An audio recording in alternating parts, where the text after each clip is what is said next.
नमस्कार, Byju's exam prep IAS Hindi platform पर आपका स्वागत है। दोस्तों, आज हम लोग 27 अक्टूबर 2022 के द हिंदू समाचार पत्र का विश्लेषण करेंगे, जो कि आपके आगामी संघ लोक सेवा आयोग की प्रारंभिक एवं मुख्य परीक्षा के दृष्टिकोण से लाभदायक सिद्ध हो सकता है। दोस्तों, सत्र को शुरू करने से पहले एक महत्वपूर्ण सूचना है कि संघ लोक सेवा आयोग की परीक्षा में उत्तीर्ण होने के लिए Byju's exam prep IAS Hindi platform सभी आईएएस उम्मीदवारों के लिए निःशुल्क कार्यशाला आयोजित किया जा रहा है और यह कार्यशाला विशेष रूप से बायजूस एग्जाम प्रेप ऐप पर आयोजित की जाएगी। और दोस्तों, यह कार्यशाला 30 अक्टूबर को सुबह 11 बजे आयोजित की जाएगी। इसके लिए आप लोग रजिस्ट्रेशन करें। और दोस्तों, यह कार्यशाला हमारे बायजूस आईएएस के वरिष्ठ शिक्षक श्री सुजीत वाजपेयी जी के द्वारा ली जाएगी। तो इस तरह से आप लोग रजिस्ट्रेशन 30 अक्टूबर को सुबह 6 बजे तक कर सकते हैं। रजिस्ट्रेशन फ्री है और इसमें आप लोग ज़्यादा से ज़्यादा भाग ले सकते हैं। इसके लिए जो बायजूस एग्जाम प्रेप ऐप है उसे डाउनलोड करें और रजिस्ट्रेशन करके इस निःशुल्क कार्यशाला में भाग लें। अब बढ़ते हैं दोस्तों आज के टॉपिक की ओर। पृष्ठ संख्या 9 पर आया है। इसको सामान्य अध्ययन के सेकंड पेपर यानी सामाजिक न्याय से जोड़ सकते हैं। तो दोस्तों, यह आर्टिकल पूरी तरह से अगर देखा जाए तो दिव्यांगों से संबंधित है। तो दोस्तों, इस लेख में हम लोग बात करेंगे कि भारत में दिव्यांगों की स्थिति क्या है, दिव्यांगों की समस्याएं क्या हैं, सरकार की ओर से क्या प्रयास किए जा रहे हैं, डब्ल्यूएचओ के आधार पर दिव्यांगों की वैश्विक स्थिति क्या है। तो दोस्तों, इस लेख में एक महत्वपूर्ण जो विषय यह है कि नेत्रहीन भारतीय नागरिकों के लिए बड़ी समस्याएं हैं। जैसे कि भारतीय सिनेमा जगत में बहुत सारी जो फिल्में आती हैं उसमें ऑडियो विवरण नहीं रहता है, जिसकी वजह से यह लोग इसका आनंद नहीं उठा पाते हैं। तो ऐसे में मनोरंजन सामग्री को विकलांगों की जरूरतों को ध्यान में रखकर बनाया जाना चाहिए। सबसे पहले हम लोग यहाँ पर बात करते हैं, विवरण में यही है कि नेत्रहीन लोगों को कई जीवन गतिविधियों से दूर रखा गया, जैसे कि मनोरंजन सामग्री का उपभोग करना भी इसमें शामिल है। तो जैसे बहुत सारी फिल्में आती हैं, तो एक क्रिकेट प्रशंसक के रूप में दिव्यांग व्यक्ति जो कि नेत्रहीन था, वह फिल्म 83 देखने के लिए काफी उत्सुक था और वह जन्म से ही अंधा था। और जब फिल्म एक स्ट्रीमिंग प्लेटफॉर्म पर उपलब्ध हुई तो उसे इस बात की निराशा हुई कि इसमें ऑडियो विवरण था ही नहीं, जिससे कि फिल्म उसके लिए दुर्गम हो गई। तो इसी बात को देखते हुए आप देख सकते हैं कि दिव्यांगों की समस्याएं क्या। तो दोस्तों, ऐसे में फिल्म इंडस्ट्रीज को भी मनोरंजन सामग्री को ठीक करने की आवश्यकता है। दिव्यांगों को भी मनोरंजन करने का अधिकार है। तो इस तरह से जो मनोरंजन सामग्रियां बनती हैं वह दिव्यांगों की जरूरत को ध्यान में रखकर नहीं बनाया जाता है। तो इसी पर यह चर्चा है। तो ऐसे में दो महत्वपूर्ण उपकरण हैं जो कि मनोरंजन सामग्री को अक्षम के अनुकूल बनाने में सहायता कर सकते हैं। वह है क्या कि ऑडियो विवरण और उपशीर्षक। जैसे सब टाइटल रहता है तो उन्हें पता चलता रहता है कि फिल्म में क्या हो रहा है, लेकिन ऐसा बहुत सारे फिल्मों में यह देखने को नहीं मिलता है, जिसकी वजह से यह नेत्रहीन लोगों के लिए यह दुर्गम हो जाता है। तो विकलांग व्यक्तियों का अधिकार अधिनियम इस मुद्दे को हल करने के लिए मार्गदर्शन प्रदान करता है। तो दोस्तों, विकलांग व्यक्तियों का अधिकार अधिनियम 2016 में सीधे सीधे कहा गया है।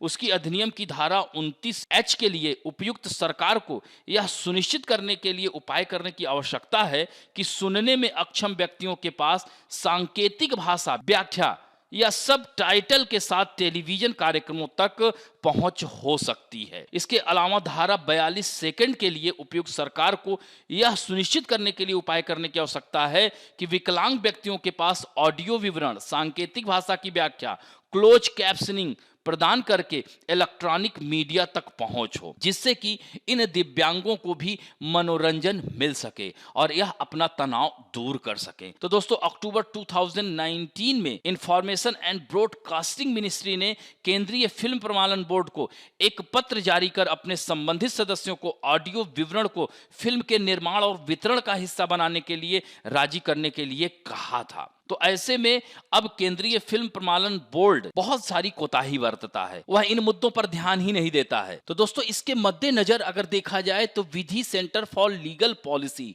And the billion readers initiative द्वारा सह होस्ट की गई एक पैनल की चर्चा में royal national institute of blind people UK से सोनाली राय और दीपेंद्र मनोचा ने सक्षम नामक ऐप बनाया है। सक्षम ने भारत में फिल्मों के लिए ऑडियो विवरण के लिए कार्य कर रहा है। तो इसने एक्सेल सिनेमा नामक एक ऐप भी विकसित किया है जो फिल्मों के साथ ऑडियो वर्णित ट्रैक को सिंक करता है। तो एक फिल्म के लिए एक ऑडियो टिकट खरीदने पर जिसे ऑडियो वर्णित किया गया है, एक उपयोगकर्ता थिएटर में उसी समय फिल्मों का ऑडियो विवरण सुन सकता है जब फिल्म प्रदर्शित की जा रही हो। तो दोस्तों, जिन फिल्मों का ऑडियो इस तरह से वर्णन किया गया है उनमें जैसे संजू, अंधाधुन, रोमियो, अकबर, वॉल्टर शामिल है। तो इस तरह से यह कुछ गिनी चुनी ही है, इस पर और आगे करने की आवश्यकता है। तो ऐसे में समावेशिता की दिशा में तो पहला कदम यही है कि फिल्म निर्माताओं को नहीं लगता है कि भारत में ऑडियो विवरण की बड़ी मांग है। दोस्तों, ऑडियो विवरण मांगने वाले विकलांग उपयोगकर्ताओं की आवाज भी अभी मौन है। वो लोग अभी इसके लिए कोई ऐसा संगठन भी नहीं बना है कि जैसे कि उनके लिए यह व्यवस्था कायम की जा सके। जब तक उपयोगकर्ताओं का एक महत्वपूर्ण समूह ऑडियो विवरण और सबटाइटल प्रदान करने के लिए प्लेटफार्मों पर दबाव नहीं डालता, तब तक इस मुद्दे के बारे में फिल्म निर्माताओं को नहीं पता चलेगा। भले ही प्रोडक्शन हाउस यह कहता हो कि हम उनके लिए व्यवस्था कर रहे हैं, लेकिन व्यवहार में विकलांगों को इसमें शामिल नहीं किया जाता है। दूसरा है, किसी भी नई सामग्री को लॉन्च करने से पहले प्रोडक्शन हाउस के पास जानकारी, मानव संसाधन, पर्याप्त समय की कमी हो सकती है ताकि इसे विकलांगों के अनुकूल बनाया जा सके। तो उपयोगकर्ता संगठनों को फिल्म निर्माताओं को संवेदनशील बनाने और क्षमता निर्माण की पहल में शामिल होने के लिए लक्षित हस्तक्षेप करना चाहिए। यानी दिव्यांगों को इसमें आगे आएंगे तभी उन लोगों को इस मनोरंजन सामग्री में सुधार मिलेगा। तीसरा है कि नागरिक समाज समूहों को लिखित कानूनी गारंटियों को बेहतर वास्तविक दुनिया के परिणामों में अनुवाद करने के लिए अदालत प्रणाली का भी उपयोग करना चाहिए।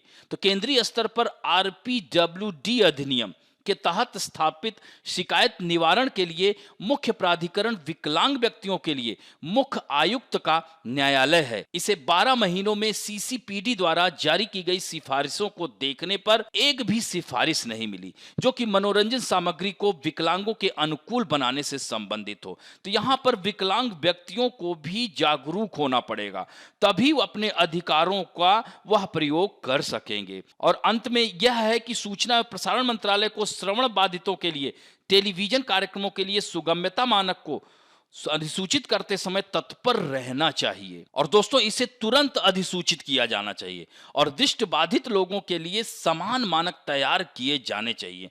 प्रत्येक विकलांग नागरिक को अपनी पसंद के मंच पर अपने सक्षम समकक्षों के समान शर्तों पर मनोरंजन सामग्री का आनंद लेने में सक्षम होना चाहिए। दोस्तों, यहां पर सबसे महत्वपूर्ण यह हो जाता है कि भारत में दिव्यांगों की स्थिति क्या है वर्तमान में। तो अकॉर्डिंग टू 2011 सेंसस यानी भारत की जनगणना 2011 के अनुसार कुल 2.68 करोड़ दिव्यांग लोग हैं, जो कि कुल जनसंख्या का 2.21% है, जिसमें 1.5 करोड़ पुरुष हैं तो 1.18 करोड़ महिलाएं हैं। और दोस्तों, इस कुल दिव्यांगों की संख्या में 69% जो दिव्यांग हैं वह ग्रामीण क्षेत्रों में निवास करते हैं। तो इस दिव्यांगता के पीछे कारण क्या है? गरीबी, कुपोषण, युद्ध तथा आपराधिक गतिविधियां दिव्यांगता का मुख्य कारण होती हैं। इसके साथ साथ कुछ दिव्यांगता ऐसी होती है जो जन्म से ही होती है। तो दोस्तों, इन दिव्यांगों की समस्याएं क्या हैं? तो उनमें हीनता की भावना होती है। यानी दिव्यांगों की सबसे बृहद समस्या क्या है कि भावनात्मक हीनता, और अपनी कमियों के कारण ये इनमें हीनता की भावना जन्म लेती है। और यही कारण है कि इस तरह से मनोरंजन सामग्रियों पर भी यह आवाज उठाने में हीन भावना समझते हैं कि उनकी बात को कौन सुनेगा। लेकिन सरकार लगातार प्रयास कर रही है। इसी तरह से सामाजिक बहिष्कार, दोस्तों, दिव्यांगजनों को सामाजिक बहिष्कार भी झेलना पड़ता है जो उनके सामाजिक स्थिति में गिरावट को जन्म दे देता है, और यह स्थिति उन्हें मानसिक उत्पीड़न का शिकार बना देती है। वह कुंठाग्रसित हो जाते हैं। इसी सामाजिक बहिष्कार को दूर करने के लिए वर्ष 2016 में विकलांग के स्थान पर दिव्यांग शब्द का प्रयोग प्रारंभ हुआ था। और दोस्तों, डाटा की कमी यानी अपर्याप्त डाटा, इनके संबंध में अपर्याप्त डाटा इनकी सुशासन से पहुंच को दूर कर देती है। यानी सरकार को पता ही नहीं होता है कि किन क्षेत्रों में यह दिव्यांग पाए जाते हैं। तो इस तरह से अपर्याप्त डाटा भी बहुत बड़ी समस्या है दिव्यांगों की। आवश्यक सुविधाओं से दूरी, जैसा कि मैंने आपको बताया कि केंद्रीय फिल्म निर्माण बोर्ड अभी भी वह व्यवस्था नहीं दे पा रहा है जो इन दिव्यांगों को मिलनी चाहिए। तो यह क्या है, आवश्यक सुविधाओं का उपभोग करने में यह अक्षम सिद्ध हो रहे हैं। दोस्तों, इसके साथ साथ दिव्यांग जनों की जो सार्वजनिक समस्या उनके हेल्थ को लेकर है, उनके जो है रोजगार को लेकर के है, उनकी सामाजिक गतिविधियों को लेकर के है, यही कारण है कि उन्हें अधिक सुभेद्य बना देती है। इसी तरह से दोस्तों, अधिकारों का उपयोग वो लोग नहीं कर पाते। दिव्यांग जन वाक एवं अभिव्यक्ति गरिमामय जीवन से दूर हो जाते हैं, जिससे वे अपने अधिकारों का उपयोग नहीं कर पाते हैं। तो दिव्यांगों के संबंध में अगर हम विधिक उपाय की बात करते हैं तो संवैधानिक उपाय यानी नीति निर्देशक तत्व के अनुच्छेद 41 में दिव्यांगों की सहायता का प्रावधान है। इसी तरह से अनुच्छेद 21 में गरिमामय जीवन का भी प्रावधान है। और दोस्तों, विधिक उपाय की अगर हम बात करते हैं तो दिव्यांग जन अधिकार अधिनियम में इनके हेतु पर्याप्त सुरक्षा का प्रावधान है। और दोस्तों, दिव्यांग सुरक्षा संविधान की 7वीं अनुसूची में भी निहित है, जो कि राज्य सूची में। संविधान की 7वीं अनुसूची क्या है, जिसमें केंद्र सूची, राज्य सूची और समवर्ती सूची है। तो यह राज्य सूची में है, इसे भी ध्यान रखिएगा, प्रारंभिक परीक्षा में आ सकता है। और दोस्तों, सरकार की ओर से इनके लिए क्या पहल की जा रही है, तो दिव्यांग जन विभाग बनाया गया है। यानी सामाजिक न्याय और अधिकारिता मंत्रालय के विकलांग व्यक्तियों के विभाग का नाम बदलकर दिव्यांग जन सशक्तिकरण विभाग कर दिया गया है। दोस्तों, सुगम्य भारत अभियान यानी यह सार्वभौमिक पहुंच प्राप्त करने के लिए एक राष्ट्रव्यापी प्रमुख अभियान, जो विकलांग व्यक्तियों को समान अवसर के लिए पहुंच प्राप्त करने और स्वतंत्र रूप से जीने और एक समावेशी समाज में जीवन के सभी पहलुओं में पूरी तरह से भाग लेने में सक्षम करेगा। इसी तरह से विकलांग व्यक्तियों का अधिकार अधिनियम 2016 जो कि 1995 का स्थान लिया, तो इसमें जो है शैक्षिक, सामाजिक, कानूनी, आर्थिक, सांस्कृतिक, राजनीतिक क्षेत्रों में विकलांग लोगों के अधिकारों और सम्मान को बढ़ावा देता है और उनकी सुरक्षा करता है। दोस्तों, इसी तरह से छात्रों के लिए राष्ट्रीय फेलोशिप यानी इस योजना का उद्देश्य यह है कि उच्च शिक्षा के लिए दिव्यांग छात्रों के लिए अवसरों को बढ़ाना है। और दोस्तों, इस योजना के तहत प्रतिवर्ष 200 फेलोशिप दिव्यांग छात्रों को दी जाती है। इसी तरह से टीवी देखने के लिए सूचना एवं प्रसारण मंत्रालय ने श्रवण बाधित व्यक्तियों के लिए सुलभ टीवी देखने के लिए मानक तैयार किए हैं, जो विशेष उपकरणों के बंद कैप्शनिंग और सब टाइटल तथा डिजाइनिंग के लिए प्रदान करता है। इसी तरह से सुगम्य भारत ऐप भी शिक्षा के क्षेत्र में पहुंच, दीनदयाल विकलांग पुनर्वास योजना, यह सब जो है दिव्यांगों के लिए ही सरकार प्रयास कर रही है। और दोस्तों, दिव्यांगों की वैश्विक स्थिति अगर देख सकते हैं तो WHO डिसेबिलिटी स्टैटिस्टिक्स में यहां पर देख सकते हैं कि 1 in 10 people in the world are disabled, यानी 10 में से 1 व्यक्ति यहां पर देख सकते हैं डिसेबल्ड है। इसी तरह से 5 में से 1 व्यक्ति वर्ल्ड्स पुअर आर डिसेबल्ड, यानी 5 में से 1 गरीब व्यक्ति दिव्यांग है। इसी तरह से 4 out of 5 children with disability in Africa do not attend school, यानी अफ्रीका महाद्वीप में 5 में से 4 ऐसे दिव्यांग बच्चे हैं जो स्कूल नहीं जाते हैं। इसी तरह से 2 में से 1 disabled people can not afford health care compare to 1 in 3 non disabled people. तो यह जो है स्थिति है, लेकिन सरकार हमारी लगातार प्रयास कर रही है और इसके साथ साथ दिव्यांग समूहों का गठन किया जाना चाहिए, और जैसे कि वो अपनी मांगों को रख सकें, और सरकार इनके लिए आरक्षण की व्यवस्था भी लगातार परिवर्तन करती ही रही है। अब बढ़ते हैं दोस्तों पृष्ठ संख्या 10 पर। सामान्य अध्ययन के थर्ड पेपर अर्थव्यवस्था से जोड़ा जा सकता है, the FMs call for industrial investment. तो दोस्तों, वित्त मंत्री का औद्योगिक निवेश के लिए आह्वान यहां पर देख सकते हैं। तो दोस्तों, इस लेख में यही दिया गया है कि हमारे देश की जो वित्त मंत्री हैं, उन्होंने उद्योग जगत के दिग्गजों से विनिर्माण में निवेश करने का आग्रह क्यों किया है। क्या निजी क्षेत्र का वित्त पोषण अब तक के सबसे निचले स्तर पर है?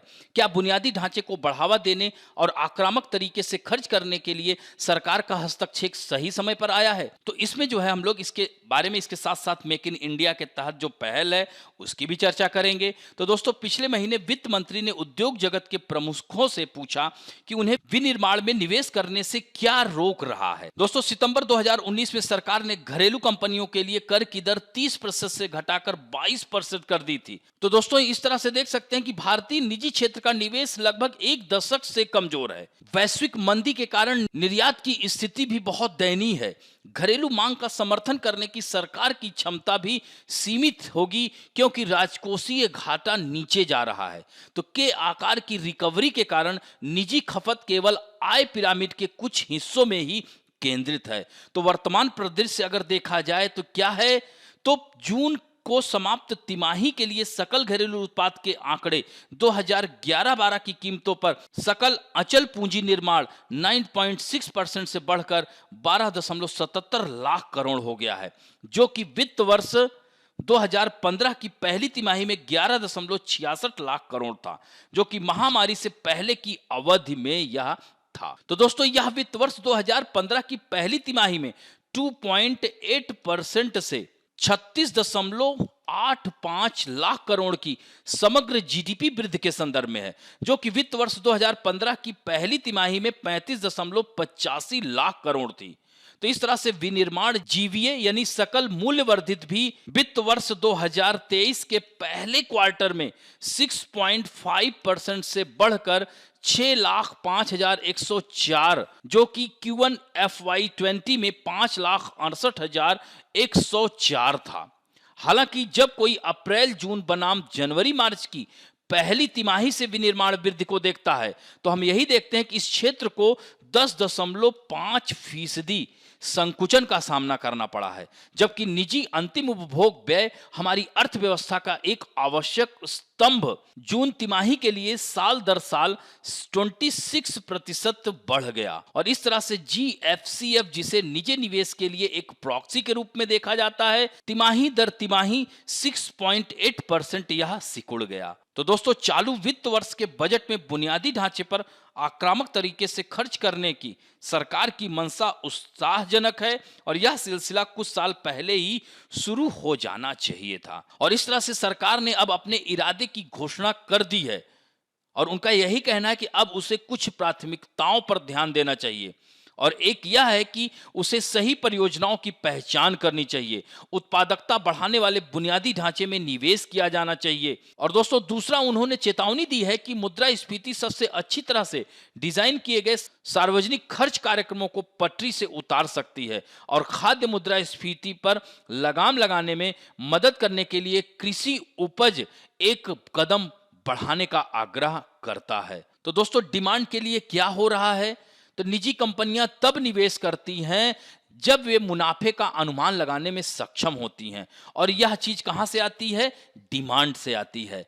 तो centre for monitoring Indian economy का कंज्यूमर सेंटीमेंट इंडेक्स अभी भी महामारी से पहले के स्तर से नीचे है, लेकिन 12 से 18 महीने की तुलना में यह कहीं अधिक है। तो आरबीआई की 30 सितंबर की मौद्रिक नीति रिपोर्ट में कहा गया है कि Q2 जो कि सितंबर में समाप्त हुआ, के डाटा के संकेत से यह मिलता है कि निजी खपत और निवेश की मांग में चल रही वसूली से समर्थित कुछ मांग में उछाल रहा है। तो यह दर्शाता है कि पहली तिमाही में मौसमी रूप से समायोजित क्षमता उपयोग बढ़कर 74.3% हो गया है, जो पिछले 3 वर्षों में सबसे अधिक है, और यह घरेलू बचत के इरादे उच्च रहने के साथ निवेश चक्र की शुरुआत की कुंजी हो सकती है। तो दोस्तों, मेक इन इंडिया @8 यानी 8 साल मेक इन इंडिया के हो गए हैं।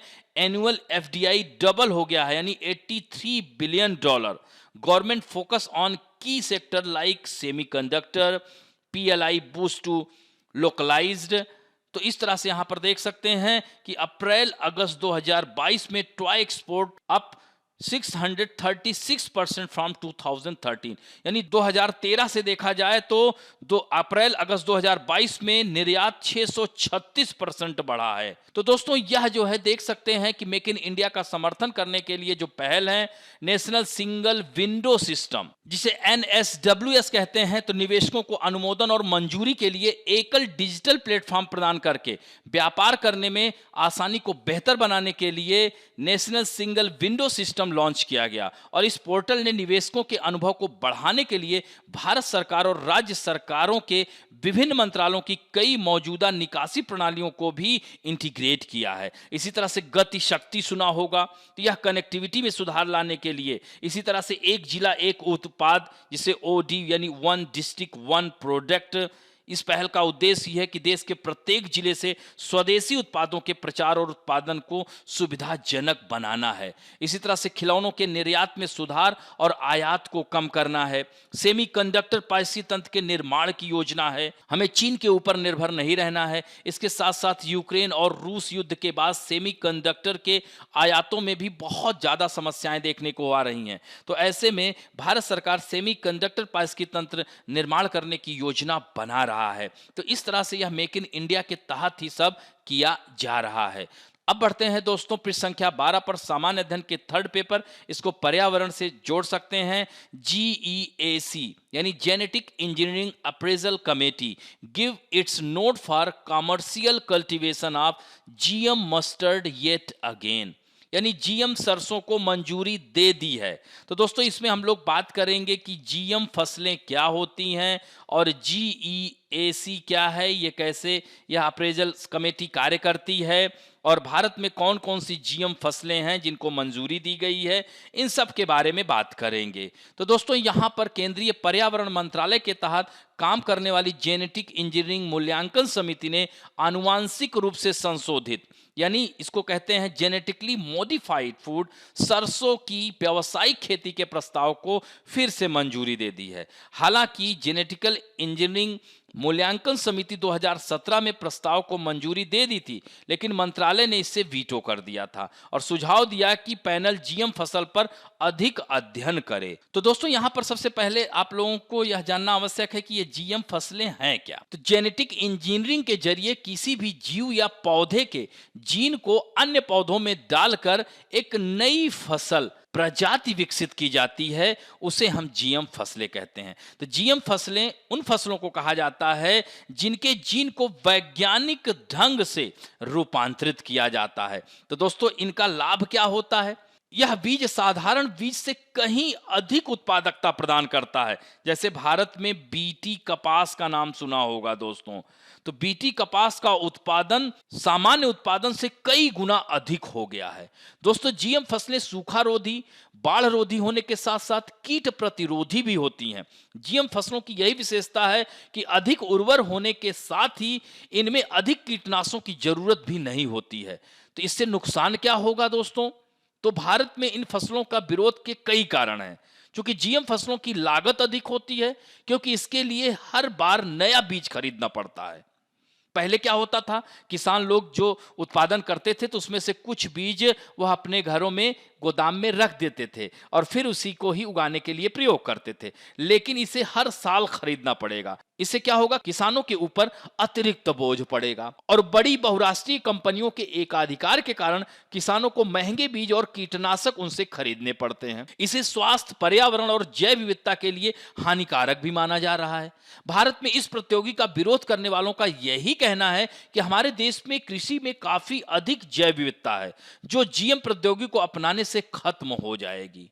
तो दोस्तों भारत में उपयोग की जा रही अगर फसलों की बात की जाती है तो भारत में जैसे BT कपास, तो BT का यहाँ पर BT का मतलब क्या हुआ, इसको कहते हैं बैसिलस थुरेंसिस कहा जाता है, याद रखेंगे। तो BT कपास भारत में अनुमति दी जाने वाली एकमात्र GM फसल है जिसमें मिट्टी के जीवाणु बैसिलस थुरेंसिस से 2 विदेशी जीन होते हैं, जो फसल को सामान्य कीट गुलाबी वॉलवर्म के लिए एक प्रोटीन विषाक्त विकसित करने की अनुमति देता है। इसी तरह से दोस्तों BT बैगन, तो इसमें क्या है, एक जीन पौधों को फलों और प्रारोह बेधक के हमलों का प्रतिरोध करने की अनुमति देता है। तो दोस्तों इसी तरह से DMH11 दिल्ली विश्वविद्यालय परिसर में दीपक पेंटल और सहयोगियों द्वारा विकसित DMH11 सरसों में आनुवांशिक संशोधन प्रकृति में स्वपरागण वाली फसल में क्रॉस परागण की अनुमति देता है। और दोस्तों वैश्विक रूप से अगर देखा जाए तो दुनिया भर में मक्का, कैनोला और सोयाबीन के GM संस्करण भी उपलब्ध हैं। तो दोस्तों यह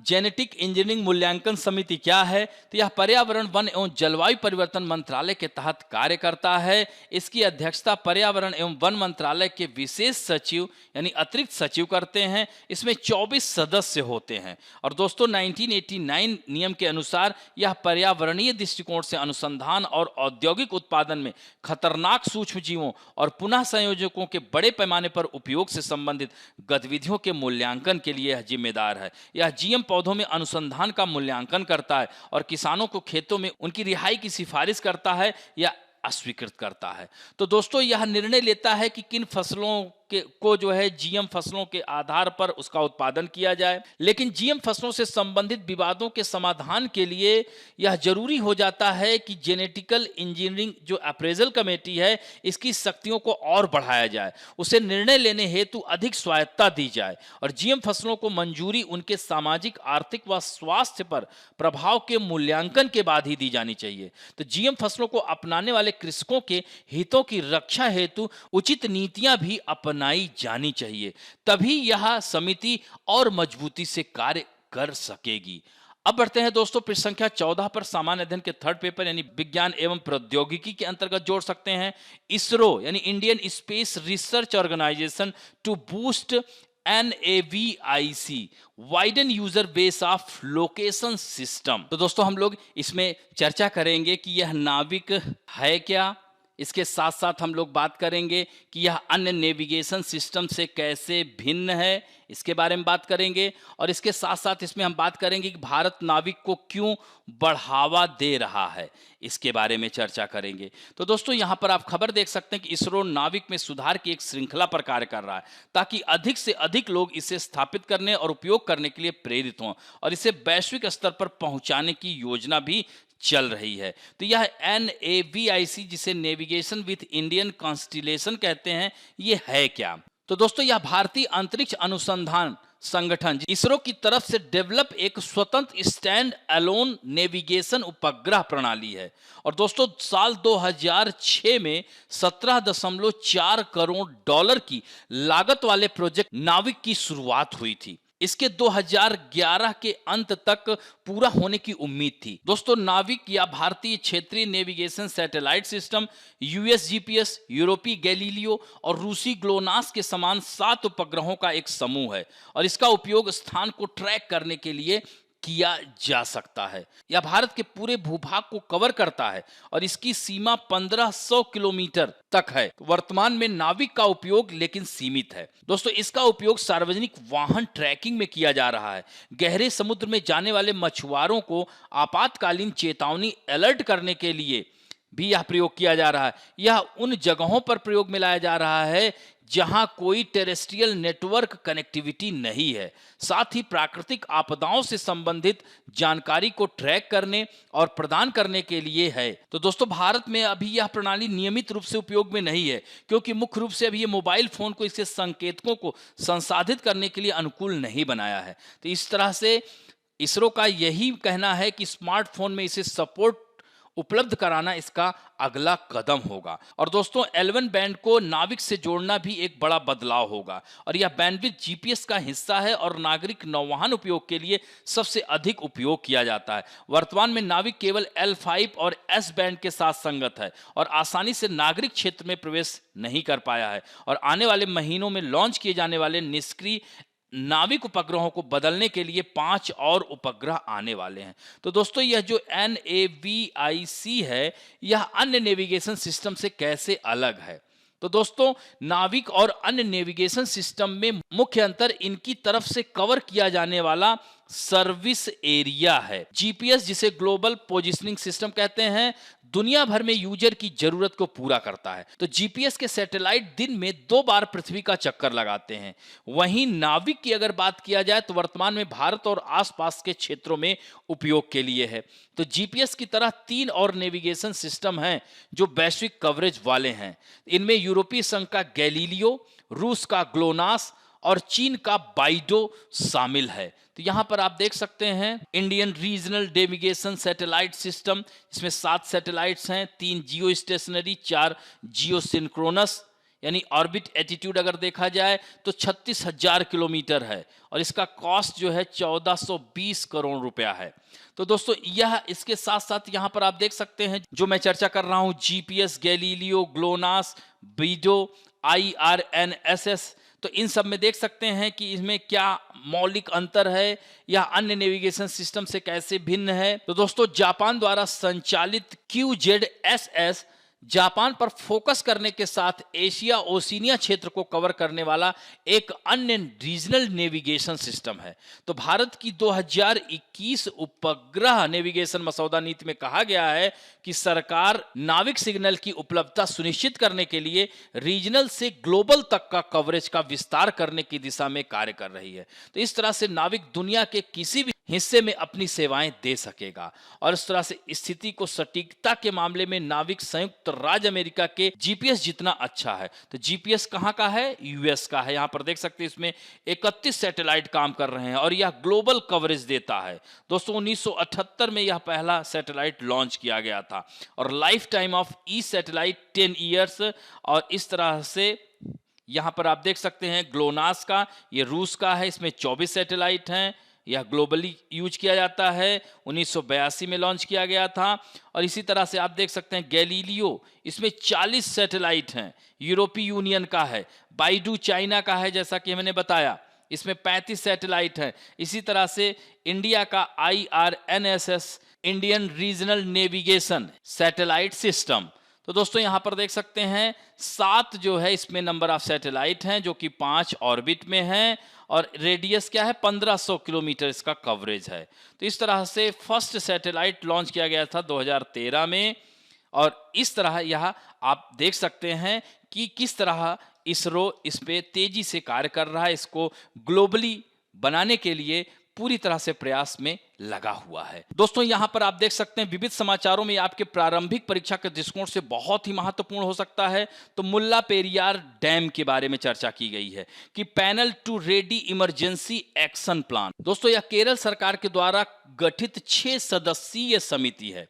यह तकनीकी समिति 3 महीने के भीतर योजना प्रस्तुत करेगी। तो दोस्तों यह मुल्ला पेरियार बांध अगर देखा जाए तो केरल और तमिलनाडु के बीच यह विवादित बांध है, जो कि मुल्लायार और पेरियार नदियों के संगम पर स्थित है। यहां पर आप देख सकते हैं दोस्तों यह तमिलनाडु के 5 दक्षिणी जिलों में पीने के पानी और सिंचाई की व्यवस्था को सुलभ बनाता है। और दोस्तों यह ब्रिटिश काल के दौरान ही 999 साल के समझौते के अनुसार इसके परिचालन का अधिकार तमिलनाडु को सौंपा गया था। यही कारण है कि केरल और तमिलनाडु राज्य सरकारों में आपसी विवाद मुल्ला पेरियार डैम को लेकर के। दोस्तों यहीं पर आप देख सकते हैं पेरियार लेक भी है, पेरियार नदी जो कि केरल की सबसे लंबी नदी है, पेरियार राष्ट्रीय उद्यान भी है। दोस्तों पेरियार नदी को केरल की जीवन रेखा कहा जाता है। और दोस्तों इस जो डैम है इसका उद्देश्य ही है कि पश्चिम की ओर बहने वाली पेरियार नदी के पानी को तमिलनाडु में वृष्टि छाया क्षेत्रों में पूर्व की ओर मोड़ना है।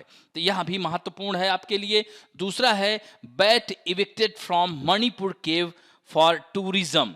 यह अध्ययन यह बता रहा है कि पर्यटन के लिए मणिपुर की गुफा से निकाले गए चमगादड़ यानी चमगादड़ों की प्रजातियों को नष्ट किया गया। दोस्तों यहां पर 2 प्रकार के प्रश्न हैं। एक तो गुफा से संबंधित भी प्रश्न आप लोगों की प्रारंभिक परीक्षाओं में आ जाता है। तो यह खांग खुई गुफा है।